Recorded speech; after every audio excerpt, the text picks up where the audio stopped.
Johnny Carson revealed his favorite guests of all time. Johnny Carson's face told you everything. During his 30-year reign as America's late-night king, Carson's expressions were a secret code that his staff quickly learned to read. The slight lean forward in his chair, the genuine crinkle around his eyes versus the professional smile. The way he'd sometimes set aside his blue cards entirely, forgetting the planned questions. Johnny's eyes would change when certain names appeared on the booking sheet, said Fred de Cordova, Carson's longtime producer. Most guests got the professional Johnny, charming, attentive, the perfect host, but there were maybe 8 or 9 people who got the real Johnny. You'd see him physically energized when they were booked. These weren't always who you'd expect. While movie stars came and went with each new film release, Carson's true favorites were a more eclectic group, comedians who shared his precise sense of timing, thinkers who challenged him intellectually, performers who brought authentic moments to a medium often drowning in rehearsed anecdotes. Tonight, we reveal the 8 guests who earned this rare status in Carson's personal pantheon, and the one beloved by audiences regular who surprisingly left Carson cold despite public perception of their on-air friendship. And I love sandwiches. Where do you find David Letterman, the heir apparent. On May 22, 1992, Johnny Carson's final Tonight Show broadcast ended a 30-year era. As he fought back tears during his closing monologue, he offered a brief glimpse into his hopes for the show's future. "I hope that whoever follows me will keep this a place for stars and newcomers alike." What viewers didn't know was that Carson had already made his preference for his successor abundantly clear behind NBC's closed doors. "I was in the meeting when Johnny told NBC executives that Dave should take over," revealed Peter Lassily, who served as executive producer for both Carson and later Letterman. "He didn't suggest it or hint at it. He stated it directly. David Letterman should be the next host of The Tonight Show." Johnny never spoke that directly about anything, unless it mattered deeply to him. This wasn't simply professional courtesy. When Letterman first appeared on Tonight in 1978, attentive viewers noticed something unusual in Carson's body language. He would physically turn his chair toward Letterman, rather than simply swiveling his head, a subtle but significant gesture that camera operators noted he rarely did with other guests. "Carson saw him as a kindred spirit," said Jim Fowler, the wildlife expert who appeared on both shows numerous times. "After Dave was on the show once, Johnny asked me backstage if I'd noticed that Letterman gets it. When I asked what he meant, Johnny said, he understands that sometimes the joke is that there is no joke. That was Carson's whole philosophy of comedy." This recognition of a shared sensibility was evident in how Carson physically reacted to Letterman's comedy. During normal guest segments, Carson maintained precise control of his laughter, enough to show appreciation, but never so much that he couldn't quickly transition to the next question. With Letterman, this discipline occasionally disappeared, with Carson sometimes laughing so genuinely that he needed to remove his glasses to wipe his eyes, a rare breach in his carefully maintained composure. He personally chose Letterman as his Tonight Show successor,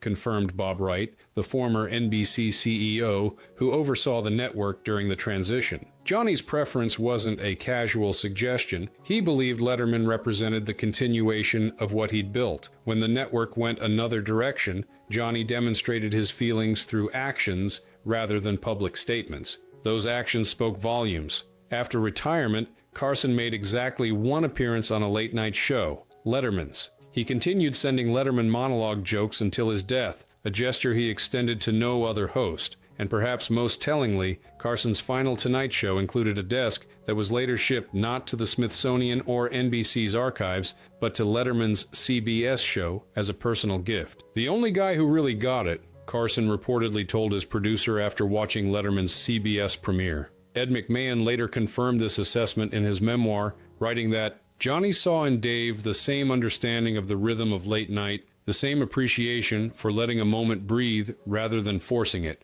Of being like Newsweek said, the merchant of venom destroys stars. You people in the back, this is not true. Don Rickles, the chaos Johnny craved. The transformation was immediate and visible. The moment Don Rickles would appear from behind the curtain, Carson's posture would change. His shoulders would relax. The carefully measured host would disappear, replaced by someone who looked genuinely excited about what might happen next. Though Rickles often hijacked the interview, Carson loved it, said Carson's longtime director Frederick Bobby Quinn. "I could always tell which guests Johnny truly enjoyed by how much control he was willing to surrender. With Rickles, He'd completely give up the wheel and become a passenger. That never happened with anyone else. This surrender was visible in Carson's physical positioning. With most guests, he maintained what staffers called the host posture, slightly leaned back, one arm on the desk, creating a subtle power dynamic that kept him in charge. With Rickles, Carson would physically turn his entire body toward Don, sometimes even scooting his chair back to give Rickles more stage space, nonverbal cues that communicated his willingness to temporarily abdicate his role as controller of the show. Their banter became legendary. Carson once said, "He's the quickest mind I've ever seen," recalled Tonight Show head writer Raymond Siller. What made their dynamic special wasn't just Don's insults, but Johnny's visible delight in being targeted. He'd actually prepare for Rickles by leaving his hair slightly messed up or wearing a tie he knew Don would mock. He was setting up his own roasting. Rickles' appearances triggered a phenomenon the crew called genuine Carson laughter, distinct from his professional chuckle. With Rickles, Carson would sometimes laugh so hard that tears formed in his eyes. His shoulders shook, and he struggled to regain his composure. This unfiltered reaction revealed the depth of Carson's appreciation for Rickles' comedic mind. "No script, no filter, no one better," said Frank Lieberman, Rickles' publicist for many years. "Johnny once told me, Don gives me the thing I miss most since leaving stand-up, the feeling of having absolutely no idea what's coming next." In a career built on control and preparation, Rickles offered Carson rare moments of genuine surprise. The depth of their connection was evident in how Rickles was allowed to cross boundaries that were strictly forbidden to other guests. He could joke about Carson's divorces, his height, his occasionally erratic off-camera behavior, topics that would have earned other guests a swift commercial break and a chilly backstage reception. Johnny actually anticipated being insulted, Ed McMahon wrote in his memoir. If Don came on and was too nice, Johnny would look disappointed and start needling him until Don fired back. It was like watching someone deliberately poke a bear, then grin when the bear finally roared. All right, shut the f*** up. Bette Midler, the performance that broke through. Johnny Carson cried exactly once on The Tonight Show. It happened on May 21st, 1992, during his penultimate broadcast, when Bette Midler concluded a specially prepared medley with a tender rendition of "One for My Baby" and "One More for the Road." As the final notes faded, the camera caught what no one had seen in 30 years. Carson's eyes welling with tears, his hand moving quickly to wipe them away. "Her final appearance brought Carson to tears," confirmed John Reddy, a camera operator who captured that historic moment. "We all had explicit instructions for that shot. Stay tight on Johnny's reaction no matter what. When I saw those tears forming, I actually wondered if I should cut away to spare him. But I remembered the director saying, 'Whatever happens, stay on Johnny.'" That moment of vulnerability was exactly what the director wanted to capture. The emotional breakthrough didn't happen by accident. Carson's relationship with Midler had evolved over numerous appearances where she consistently impressed him with a combination of raw talent and old-school showmanship that aligned with his own entertainment values. He called her "one of the best entertainers alive," said Tonight Show talent coordinator Howard Papush, who booked Midler numerous times. After her first appearance, Johnny made an unusual request. He asked me to call her manager personally, rather than sending the standard formal invitation for a return visit. He wanted her to know that the invitation came directly from him, not just the booking department. He never did that with anyone else during my time there. What distinguished Midler in Carson's eyes was visible in how he physically watched her performances. With most musical guests, cameras would occasionally catch Carson checking his notes for the next segment or glancing at the monitor to assess how much time remained. With Midler, crew members noted that he would turn his chair completely toward the performance area and remain utterly still and focused throughout her numbers, the same rapt attention he gave to his childhood idol, Jack Benny. "She didn't just sing, she stopped time," said Jeff Sotzing, Carson's nephew and an NBC producer who worked on the show. "Johnny once told me that Bette reminded him of the complete entertainers from his youth, people who could sing, act, tell stories, and connect emotionally with an audience. He thought that kind of performer was disappearing, and he valued what she represented." The culmination of their professional appreciation came during that famous final week, when Midler prepared a personalized musical tribute that included customized lyrics honoring Carson's career. His emotional reaction wasn't simply about his impending retirement, but but about the genuine effort she had made to create something unique for the occasion, the kind of authentic television moment Carson had always valued over manufactured sentiment. That tear wasn't just about leaving television, McMahon later said in an interview. It was recognition of a perfect television moment, the kind Johnny had spent 30 years trying to create. Bet gave him exactly what he always hoped for, something real happening in the most unreal of environments. Well, George? Yeah. How are things in general? Pretty good. I feel great these days. I'm showering with new zest, and I have none of that sticky film anymore. George Carlin, the transformational mind. When George Carlin first appeared on The Tonight Show in the 1960s, he arrived in a conventional suit with short hair, performing relatively mainstream observational humor. By the late 1970s, he had transformed into a long-haired, bearded social critic, delivering razor-sharp observations about language, politics, and American culture. Most hosts would have abandoned the controversial comedian during this evolution. Carson instead leaned in. Carson respected Carlin's intellect and risk-taking, said Merrill Markoe, a comedy writer who worked with both men at different points. You could physically see how differently Johnny interviewed George compared to typical comedians. With most comics, he'd set them up for prepared bits. With Carlin, he'd ask genuinely probing questions about how George developed his material, almost like a masterclass in comedy writing. This evolving relationship played out visually across their many encounters. In early appearances, Carson maintained what staffers called his professional distance, the standard positioning behind his desk, with the guest chair at a slight angle. In later years, as Carlin's comedy became more substantive and challenging, Carson would occasionally emerge from behind the desk during their segments, sitting in the adjacent chair to create a more equal conversational dynamic, a rare physical indication of intellectual respect. Allowed Carlin to evolve from clean comic to counterculture icon, confirmed Tony Mendez, Carson's longtime cue card handler. What amazed me was watching Johnny's body language with George over the years. In the beginning, Johnny would maintain that slight professional lean backward. By the late 70s, he was literally leaning forward toward George, physically engaged with what he was saying. The shift in dynamic was obvious to everyone in the studio. What Carson particularly appreciated about Carlin was visible in his facial expressions during their conversations. With most comedians, Carson would smile professionally throughout the interview.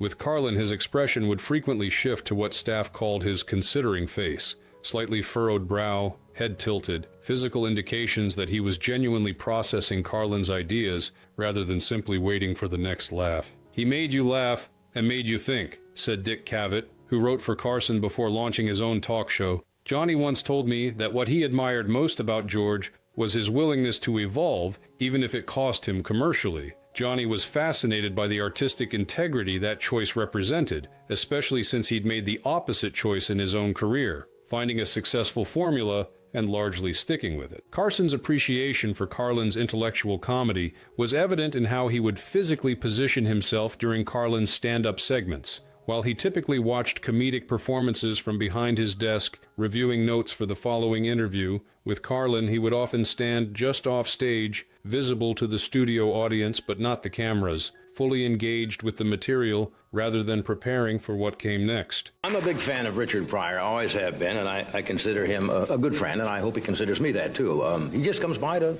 Richard Pryor, the truth teller. The contradiction was obvious to everyone in Studio One. Johnny Carson, television's most controlled personality, would visibly relax his professional guard whenever Richard Pryor sat on his couch. A comedian whose explosive unpredictability represented everything Carson's carefully managed persona was not. Though unpredictable, Carson admired his raw honesty and brilliance, said longtime NBC page Herbie Pilato, who worked numerous Pryor appearances. You could always tell which guests made Johnny nervous and which ones he genuinely enjoyed. With Richard, despite the obvious risks of having such an unpredictable performer on live television, Johnny would physically exhale when Richard walked out, literally letting out a breath as if saying, now something real is going to happen. This appreciation manifested in how Carson positioned himself during their conversations. With most guests, he maintained a precise physical distance, close enough to establish connection, but far enough to maintain his role as moderator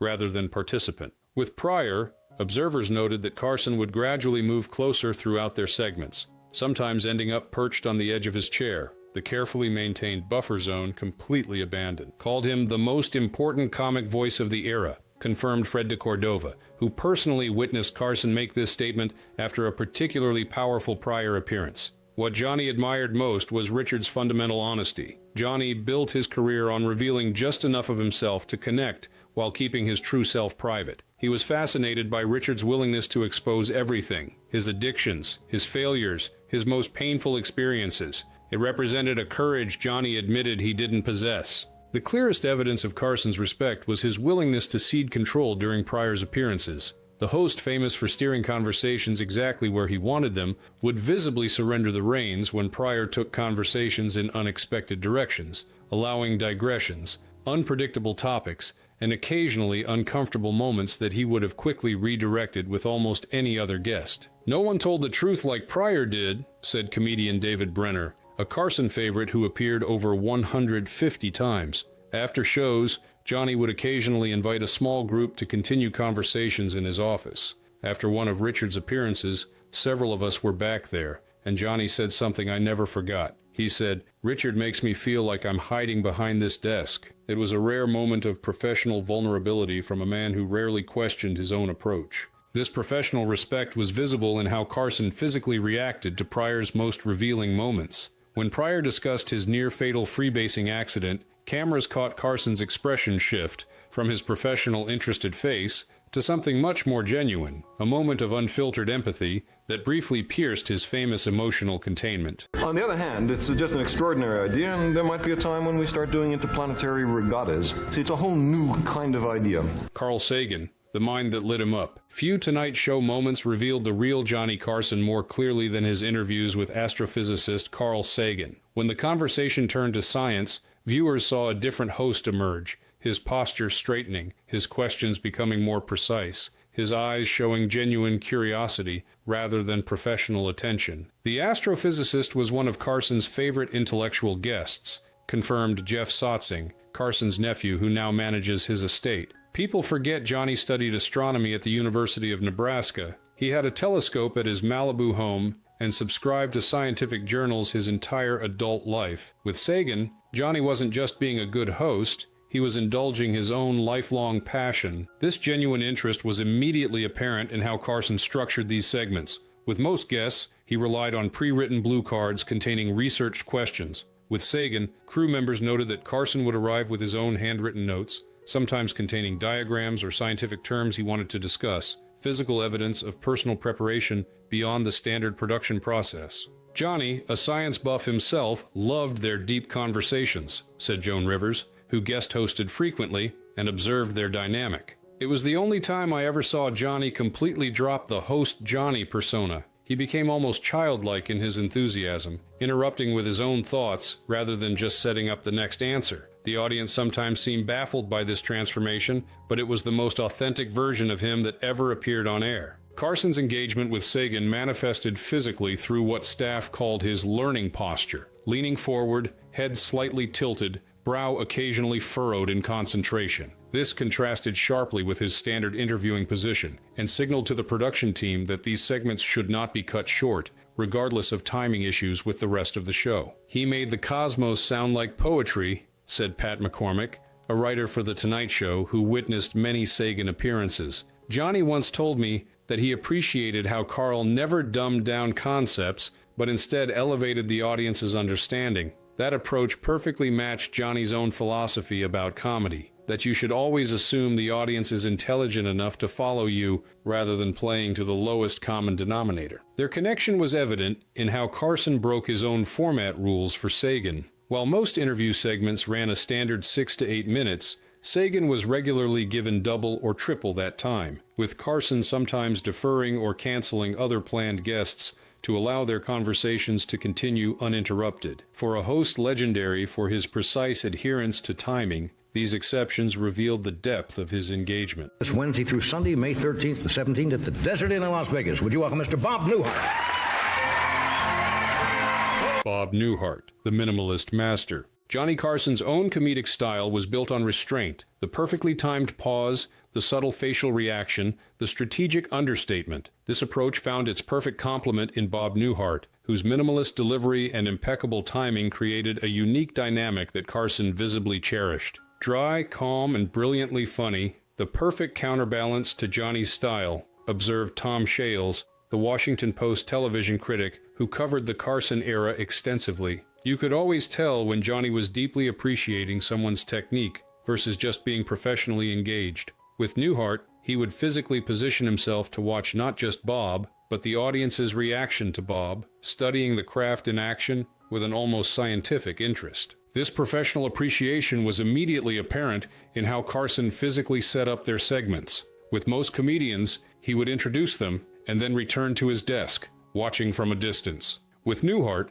Carson would often remain standing just off camera, arms folded, head slightly tilted, what crew members recognized as his studying posture, reserved for performers whose technical skills he particularly admired. Carson once said, "He never tried too hard, and that's why he killed every time," confirmed Rick Ludwin, NBC's late-night programming executive during much of Carson's tenure. Johnny would point to specific Newhart appearances when training new writers. He'd literally count the seconds of Bob's pauses, noting how he gave jokes room to breathe, exactly what Johnny tried to do in his monologues. It was like watching one chess master appreciate another. What particularly impressed Carson about Newhart was evident in his physical reaction to Bob's performances. While Johnny typically maintained a composed, appreciative expression during comedy segments, with Newhart, he would sometimes visibly lose composure, shoulders shaking with genuine laughter rather than the more measured response he typically allowed himself on camera. "Timing like a sniper,"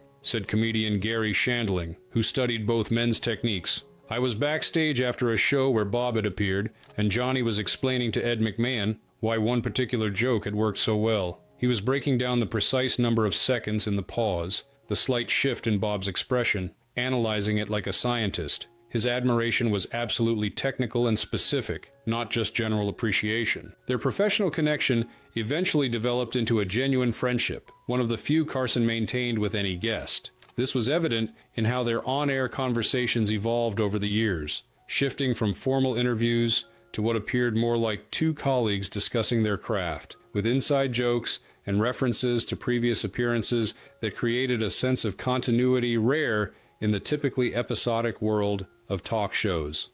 "I'll tell you when to stop. Let me know how many you're putting in." Okay.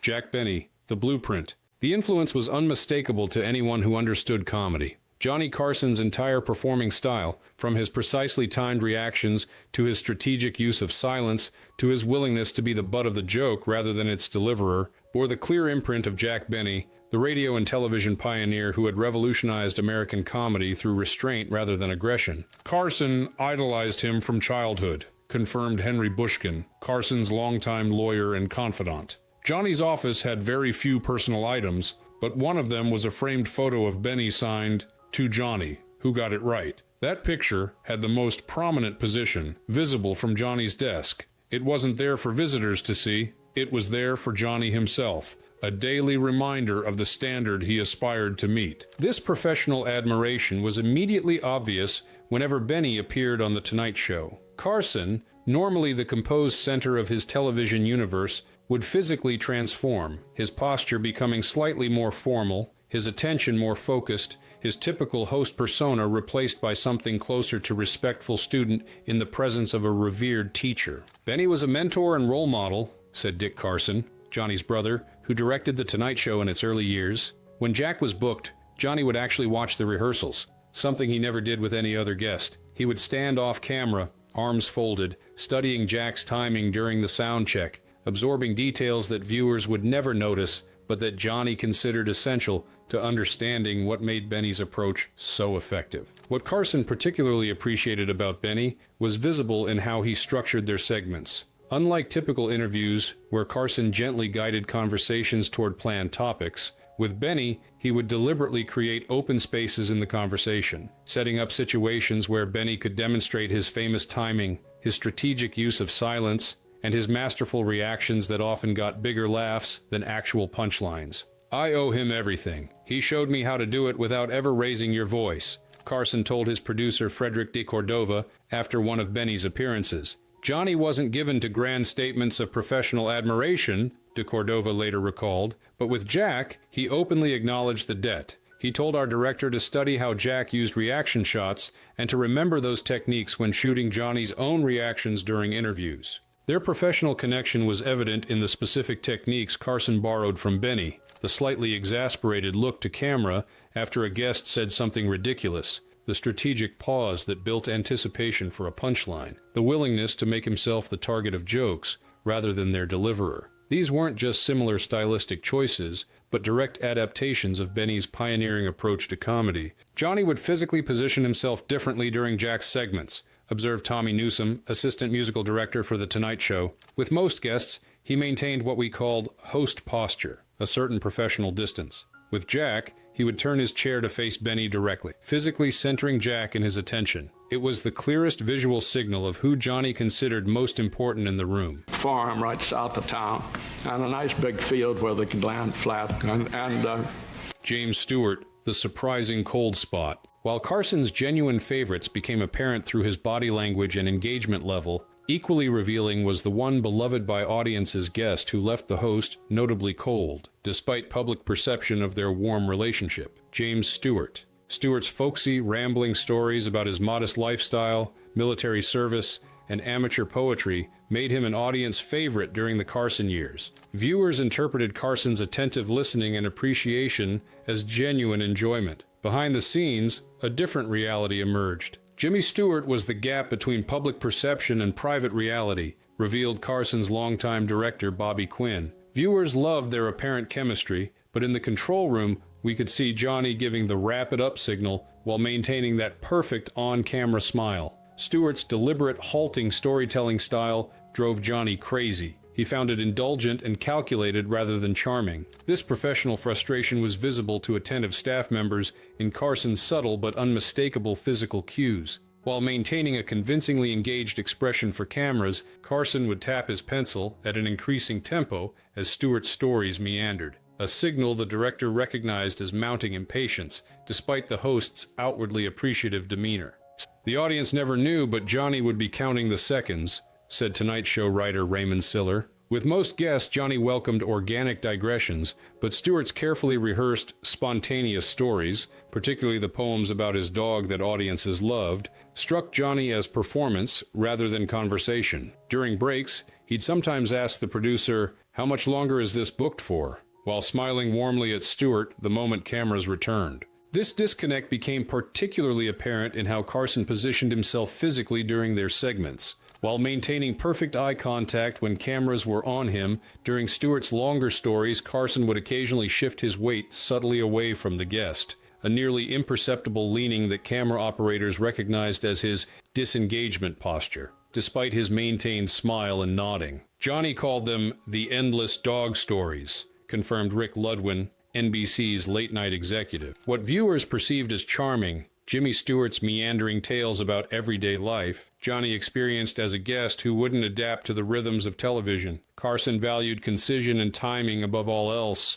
and Stewart's deliberate approach to storytelling violated Johnny's fundamental sense of how talk show segments should function. This professional frustration never affected Carson's on-air treatment of Stewart, demonstrating his consummate professionalism. Viewers continued to enjoy what appeared to be warm exchanges between seemingly compatible personalities, never suspecting that behind that perfect host persona, Carson was giving his director the subtle high sign to prepare for a commercial break at the earliest possible moment. Carson's favorites reveal something more profound than mere preference. In his selection of kindred spirits, we see the man behind the mask, the Midwestern intellectual who valued precision, authenticity, and technical excellence above fame or flash. His genuine connections weren't with the biggest Hollywood stars, but with fellow craftspeople who understood and respected the mechanical intricacies of creating seemingly effortless entertainment.